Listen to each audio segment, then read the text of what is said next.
کیسے پتہ چلے گا؟ میرا اور آپ کا دعویٰ تو ہے کہ ہم والدین سے بڑا اچھا سلوک کرتے ہیں، میز کیا ہے؟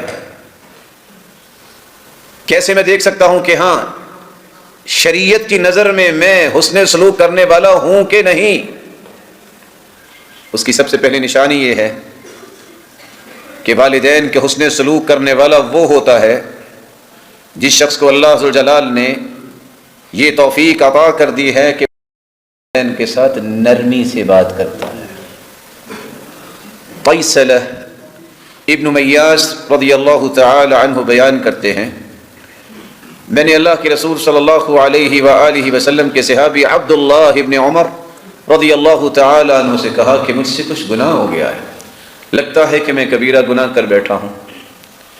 سیدنا عبداللہ ابن عمر رضی اللہ تعالی عنہ نے بیان کیا کہ دیکھو کبیرہ گناہ جو ہے، شرک یہ کبیرہ گناہ ہے، کسی کو ناحق قتل کرنا یہ کبیرہ گناہ ہے، میدانی کارزار سے دوڑ جانا، بزدلی دکھانا یہ کبیرہ گناہ ہے، کسی پاک دامن عورت پر تہمت الزام لگانا یہ کبیرہ گناہ ہے، سود کھانا یہ کبیرہ گناہ ہے، یتیم کا مال کھانا یہ کبیرہ گناہ ہے، مسجد میں فساد کرنا یہ بھی کبیرہ گناہ ہے، مراد بیت اللہ ہے، اور والدین کو رلانا، ان کی نافرمانی کرنا بھی کبیرہ گناہ ہے۔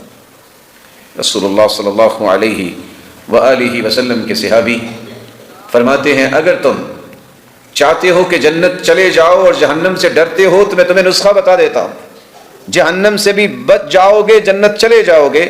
لو ألنت لها الكلام وأطعمتها الطعام لتدخلن الجنة ما اجتنبت الكبائر۔ اے فیصلہ یاد رکھنا، اگر تم کبیرہ گناہوں سے بچ جاؤ، ماں سے گفتگو کرتے وقت نرمی اختیار کر لو، اچھی گفتگو کرو اور اسے کھانا کھلاؤ تو تیرے لیے جنت جانا آسان ہو جائے گا۔